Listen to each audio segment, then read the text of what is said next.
Welcome to Spotlight at Bensenville. I'm Village President Frank Soto, and today we have a special guest for you today. This is Pete DiCianni. He is a county board member in DuPage County. Welcome to our show, Pete. Thanks, Frank. It's a pleasure to be here. Now, I just wanted to introduce you to some of the people at home. Now, you and I kind of have a history. Right now, you're on the county board, DuPage County Board. But before that, you were mayor of Elmhurst. And I think you and I ran in 2009 at the same time. I think we both had the same sunburn or windburn, remember? Yeah. Weather was really cold back then, that season. And then we both were people that were not politicians, ran for office for mayor, you in Elmhurst, me in Bensenville, and we were both successful in that. Yes, yeah. I think that was unique for both of us. And I think a lot of people are looking for that, fresh faces like us that come from business or just, nonprofit background, civic people that are looking to give back to their communities. So, and we both had great successful runs in '09 and worked together as mayors. Having mayors around you that are friendly and with similar situations and causes, I think we really showed how, working together as communities really saves our taxpayers a lot of money, because we did a lot of joint things like 4th of July and shared the fireworks displays and different things like that we couldn't do, but you did, and we helped partner. Yeah, that's true. I mean, back then, and it's nice because it's not a competition between villages or towns. Right. We're all in it together, and back in 2009, it was a very, very difficult time economically for villages.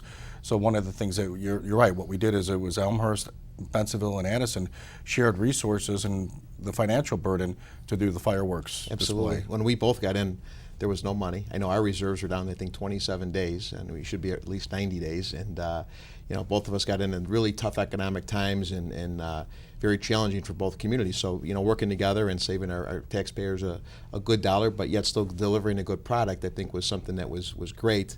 And we did a lot of those types of things between communities. We did the one-room schoolhouse together, and that was a big deal. I know my family were one of the pioneer families of this community, the Diorios. They have parks named after them, and the Fisher family, who happened to own that particular venue, and it worked out with the city of Elmhurst, where we had purchased that through our school district, who later couldn't afford to do anything with it, so they gave it to the city because we have a museum. And then you were gracious enough to give us sewer and water and things that really brought it to another level, handicap accessibility, and just really opened up that facility to really show off the gem that it really is.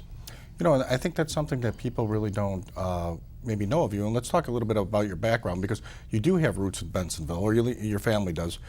But one thing that may be helpful for people is just to know who you are. So you live in Elmhurst. You have children. Yep. Yeah, I have Rose and I have 3 beautiful children. I met Rose at Triton College. She was a nursing student. I was business, and we met in a government class of all things. But we settled down in Elmhurst, where my parents raised me since I was about 9 years old. But I remember as a young boy, when I lived in the city, coming out to Bensenville and driving out here with my grandfather and my dad. This was kind of like more of a rural area, and we used to go visit our family. They raised bees. They had honey and bees, and then my Uncle Dominic had a chicken farm originally, back when it was a Diorio farm. So he subdivided all those lots and built homes, but this was kind of where our family came out and ventured out from the city for the first attempt to get out to suburbia. And we have a baseball field that's named after Diorio, Right. and that's really coming from your grandfather?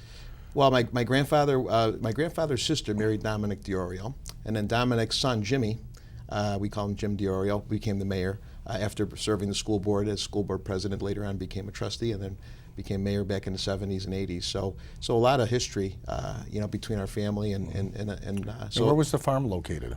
I believe, from what I understand, and this is, I was born in '66, but I believe my Uncle George Malonis, a Greek who married into the family, married a DiCianni girl, married my grandpa's sister, and then married DiCianni, married Dominic Diorio. Uncle George lent Dominic $25,000 to buy a good chunk of Bensenville back when it was farmland. This was probably back in the 40s, when land was very, very inexpensive. And so they had made that investment together as a family. My Uncle Dominic owned a construction company. Together with the family, they built one of the largest underground sewer and water companies in the state of Illinois. And so, needless to say, most of the sewer and water work in Bensenville and Elmhurst was all put in by my family. So they brought over thousands of immigrants from Italy that knew how to put in sewers, and this is what the trades that they understood, and they took jobs that most people wouldn't take, and that's how they made their living. Now, prior, to becoming the mayor of Elmhurst, you also did work in other types of charities, and there's one that's really near and dear to you, and that's autism. Why don't you explain what the foundation is and some of the work that you've done? I know with legislation that you were very successful in getting it passed to help people who have children with autisms not have some of the blocks that insurance companies were traditionally putting in and not allowing coverage? Yeah, prior to 2008, if you had a child with autism and you lived in Illinois, autism was not considered a medical condition coverable by health insurance. So while you would pay premium to Blue Cross Blue Shield or Aetna, whoever your carrier was, you would get nothing back. You would, even a diagnosis wouldn't be covered. So this is a very, big challenge for families with special needs children. And ironically, I had given back from 1996 to 2006 in the capacity of executive director of the Elmhurst Children's Fund, helping deal with these issues. So a lot of families didn't have insurance, but they still needed help. So we would fund therapy, diagnosis, treatment. If a child needed a wheelchair, maybe he had a cerebral palsy or a Down syndrome child, we would do whatever we could to accommodate that family. And in year 10 of me being the executive director of that charity in my own community, my own daughter was diagnosed with autism, and that was very challenging for Rose and I. But the more challenging thing that we saw was the insurance challenge. And I said, I was supposed to be a State Farm agent like my dad. My dad, being the oldest of the 7 children, said, hey, you're going to follow into my footsteps, and I want you to take over the business.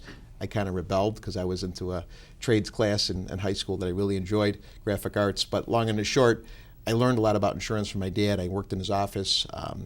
The best thing you could tell a client is you're covered, when they have a problem. And my dad, was devastated with his diagnosis, but he said, if there's anybody who could fix this, it's you. You've got the nonprofit background, you've got insurance background, and in my business I do work with a lot of elected officials. So I penned Brianna's Law. I actually looked at Indiana and Texas, who had actually corrected this issue to a degree. And I made Brianna's Law, which was actually the most comprehensive insurance law for autism in the country. Today that's law in 44 states. And it was probably the biggest thing I've ever done as a dad to bring home insurance and access for children, especially the millions that we're seeing diagnosed these days. We're 1 in 45 children, according to the Center for Disease Control, are identified today with autism, and it's a big challenge, and it's a big burden for families. So to lift that insurance access burden off the family so they can actually get early diagnosis and early treatment is so critical. So I'm very proud of that, and my daughter has gone from a nonverbal child at 4 years old to a child that loves to talk and socialize and is just like everybody else. So we're very proud of Bree. From the studies I've read, is early intervention and treatment does a significant benefit for those children over the course of their life, and it really advances their ability to be functional later in life. We want to try to catch kids as early as 18 months and diagnose them as early as possible so they can get the intensive therapy that they need to be independent and successful. Bree wasn't diagnosed till she was 3, but we were getting her help at 18 months. I was in denial as a dad because I grew up in a big family, and some of us were very outgoing, and my youngest brother didn't talk till he was 4. Now he's a medical doctor. So I always thought maybe she was just delayed, and my wife, being a nurse and being a mother, had the instincts to know it was more. So my big concern for families is if you feel in any way that your child has a challenge, nip it early, get a screening. We've got a lot of providers now that there's insurance. There's more and more providers getting into the business of a diagnosis. We've got more hospitals, even like Elmhurst and Alexian Brothers, and hospitals in our area which never diagnosed autism before. Probably the last 5-6 years, you'd always have to go to Loyola or University of Chicago or Northwestern or Lurie's to get a diagnosis. So now we've got a lot more hospitals and providers actually providing services. So it's the diagnosis is key. I was with a mom yesterday at the county. She runs her convalescent center. Her son wasn't diagnosed till he was 6, and she's trying to catch up with all the behavioral issues now that had she gotten the diagnosis maybe at 2, wouldn't be as prominent and tough to change. But she's doing a great job, and these are the challenges that we face. That's why the law, when I wrote it, extends the life of the policy up until 22 years old. So if we did get a late diagnosis, we've got time to hopefully play some catch up with that child. That's fantastic work. And what we'll do now is we'll take a break. We'll be right back with Pete DiCianni, and we'll talk a little bit more about his work in Elmhurst and also with the county board. Great. Stay tuned.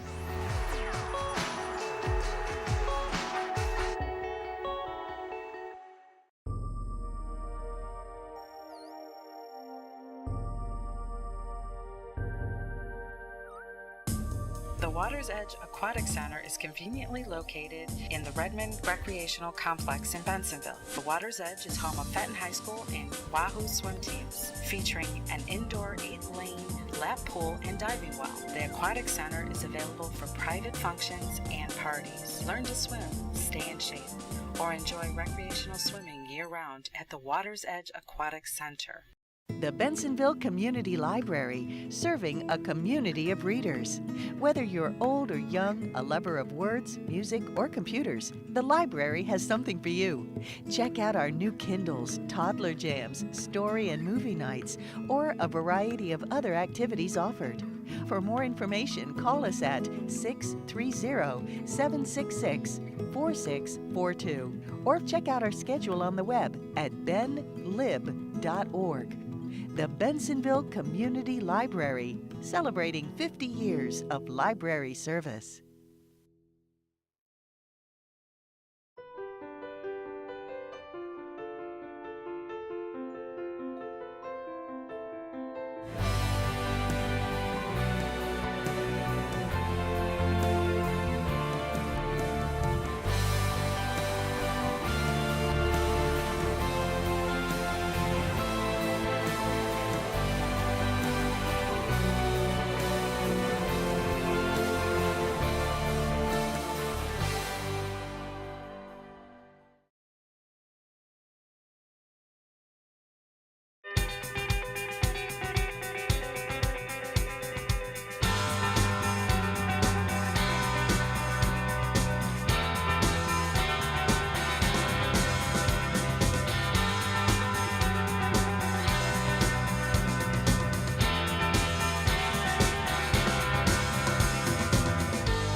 Staying connected is important, and at the Village of Bensenville, it has never been easier to keep up to date with what's happening in our community.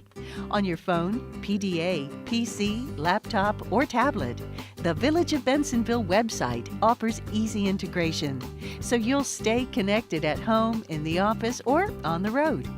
To follow us on Facebook, simply go to the Bensenville homepage and click on the Facebook icon in the lower left-hand corner. This will take you to the Bensenville Facebook fan page. Once there, click the like button to add us to your newsfeed and receive regular updates from around town. To follow us on Twitter, simply go to the Bensenville homepage and click on the Twitter icon in the lower left-hand corner. This will take you to the Bensenville Twitter page. Once there, click the follow button to add us to your Twitter feed and receive regular community updates.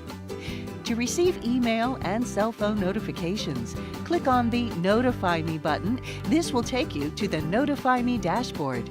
Once there, simply add your email address and/or cell phone number at the top of the page, and then select which service you would like to receive updates from. The most common update section is in the News Flash Bensenville News. Click on the envelope icon for email alerts and on the phone icon for phone alerts. You can choose one, the other, or both. To watch our public access cable show or board meetings, simply click on the Bensenville Web TV button on the lower left sidebar menu of the homepage. This will take you to our streaming center, where you can play current and past Bensenville cable TV shows and board meetings. To pay your Bensenville utility bill online, just click the Online Payments button and then follow the instructions provided on our secure payment site.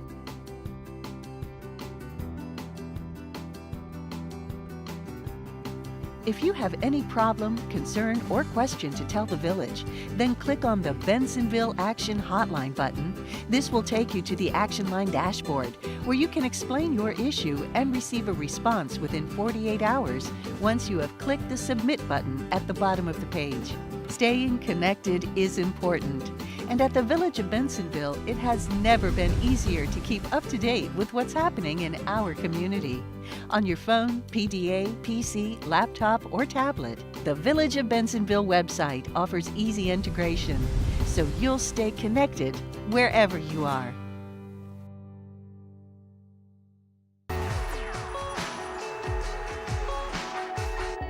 All right, welcome back to Spotlight in Bensenville. I'm Village President Frank Soto, and we have our special guest today is Pete DiCianni, who's a county board member here in DuPage County. He's also the former mayor of Elmhurst. Thank you for being here again, Pete. It's always a pleasure, Frank.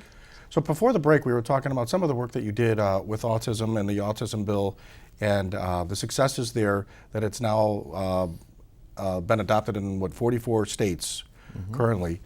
You know, what I thought would be good is talk about when you and I both ran for mayor in 2009 and some of the challenges we faced and what benefits for both communities to have a very good working relationship, because a lot of your issues are our issues. Absolutely. You know, people don't know borders. Just because there's a line on a street doesn't mean that crime doesn't go over that street. It doesn't mean planes don't fly over those same houses. That's right. And it doesn't mean that we still don't have other types of issues. So we briefly talked a little bit about one of the issues that we had dealt with. And maybe we could talk about some of the other issues that we've dealt with together. Absolutely. You know, we did a lot of great things together. You know, when I think of, you know, trips out to Washington to lobby for Western Access, which is only going to be a great economic development for our communities, and coming in under very tough times, we needed to do whatever we could to bring more business and more opportunity and really plant the seeds for the future. And it was truly the mayors, and Frank, I got to give you credit, that drove a unity of mayors to want to see this project happen, to want to see our towns succeed, because all of our towns with more access do better. Businesses are in a better position to cultivate. Our residents are going to be more employable because there's more jobs, et cetera. So those are all things I think that we pushed through as mayors. And in fact, I remember when we got elected, my old mayor said, Western, it's never going to happen, and it's a dead deal. It's been around for 30 years. But it was really about 12 of us mayors that were put on a task force by Governor Quinn, and he said, hey, I really need the mayors to embrace this. And we did some, making sure our communities benefited. There was some push and pull, and we all made sure our communities were funded full well. But we, I think, really put forth a great plan that's being executed now, and it's going to really set the tone for the next 30, 50 years for all of our communities. You know, that's really a great point, because Western access to the airport had only been a dream.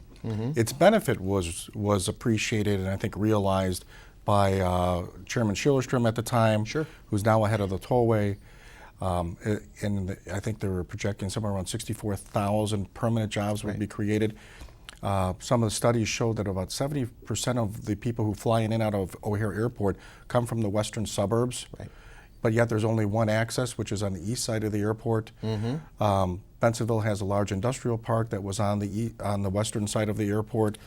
So it just seemed like if we're really looking to the future of Bensenville, ignoring western access would really been a disservice for looking at the future, because what we try to do is plan for the future, long-term, short-term, and then we make we work each day trying to accomplish some objectives. Western access was one of those things that people never thought it could be done. Maybe it just took a bunch of young mayors out there to be rolling up their sleeves, getting it done, and going to Washington. And then we were also doing, yourself and myself, we were at the various hearings that the tollway had. And Bensenville had a separate interest in that, is there were some prior designs that would have taken a good portion of Bensenville for what's called the South Ring Road. And so Bensenville had a unique interest in that, and that was to protect its borders. We already had lost a number of our homes. So one of the reasons why we wanted to advocate a position or a solution is not to let life just kind of happen, but to take a progressive way to resolve our future. And that's when we really approached Franklin Park, and we said, listen, Bensenville's bled enough. We negotiated the ramp placements, so the properties that were taken ended up being in Franklin Park, but then Bensenville gets the four-way interchange on Green Street, which creates some great viability in addition to what we're going to have down the old Thorndale corridor. You negotiated a great situation for not only your community but for the region. And really what Western Access does is it gives the western side of O'Hare access and interchanges that will allow people to bring their goods and services across all the borders of this area, this region, quickly, efficiently, and get off at those access points where they can deliver and pick up product. So we're really building our communities, and the reason why Elmhurst, I think, has always been successful is we've had a lot of access, and now that this will be happening, you guys will have more access, and that's only a win-win for both of our communities. And since our industrial parks kind of back up to each other, it's only a great conduit to really bring commerce and industry to another level. And really, why should Chicago really be the only one that benefits from the airport? It really should be the suburbs, the western DuPage suburbs like ours, and even the west side of Cook. So it's Elk Grove is going to benefit from this. It's a regional benefit which we really needed. We take the plane noise, we take all the negative of the airport. It's nice to see some positive come out of this as well too. And at the county, I'm always fighting for the fair runway issues and stuff to try to take some challenges off of Bensenville residents. And these are always things that have been challenging to both of our communities, but we've tried to make the best of what we could given the economic opportunities that are here as well. And from Bensenville's perspective, we really want to thank the county in so many ways, because they provide a lot of assistance in various areas. But the one area that people don't realize that they're a partner in, a partner of Bensenville, is with dealing with O'Hare Airport and noise. Not just the fact that they contribute resources and the board members are at the meetings with the airport for the ONCC. They're also at the Suburban O'Hare or SOC committee meetings as well. But they also help lift some of the burden, financial burden, because Bensenville has paid, I think we had to pay $25,000 just recently for this one installment for managing the Fly Quiet program and the test data in there to verify and make sure that it's the best possible plan for the residents of Bensenville. And the county did the same thing. Absolutely. Well, when I talk to the residents of Bensenville and Itasca and Wooddale, I mean, they're getting pummeled with the new runways that and we're trying as elected officials to do our best with the configuration, and that's why as a county official, county legislator, I voted for the fair runways, even though that wasn't necessarily good for the town that I live in, and I caught a little bit of flack. Overall, it's best for the region. And as a legislator for the county, I have to do what's best for everybody, not just what Yeah. So I had to take my mayor hat off for a second, and even though the mayor hat was always more of a regional thinker, as we were, now you're at more of a global level, and you really need to be responsive to everybody. So these people really took a tough impact, and we want to make sure we can do whatever we can to accommodate them. And I know we're trying all different flight patterns now, which I think seems to be helping a little bit.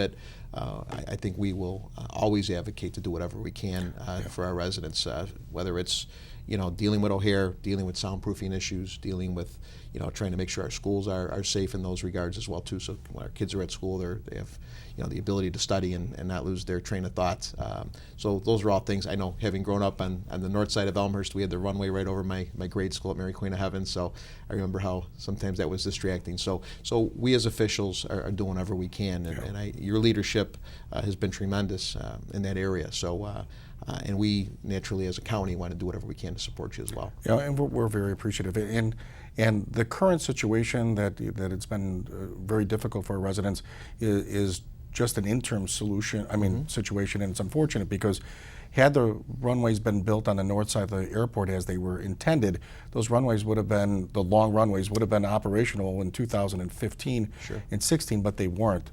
They're just now starting to build them, but a lot of the things that we're doing now is really just to address this interim period until those final runways are built, and those planes can start flying over the north part of the airport rather than every plane basically flying over our communities. Sure. Yeah, the final expansion will hopefully take a relief on and spread the pain over a variety of folks versus concentrating on one particular area, which I think we all agree, will be less effective or more, a better effect overall to the residents, which at the end of the day is our biggest concern. So, and hopefully too, with technology changing, I have a friend that's in the aerospace business, and they're trying to make planes quieter, they're trying to make engines quieter, et cetera. We need to do whatever we can to try to eliminate the noise pollution, et cetera, that is associated with having an airport. So while it has its challenges, we're also trying to make those opportunities for our industrial parks and our companies that want to You know, in Elmhurst, we have probably 20% of our workforce that is living in Elmhurst uses the airport daily. So they buy in Elmhurst because they want to be close to the airport. So it's got its, you know, it's got its pluses and then it has its challenges. So as officials, it's something that we have to juggle. Well, we really appreciate it because Bensenville can't do it alone.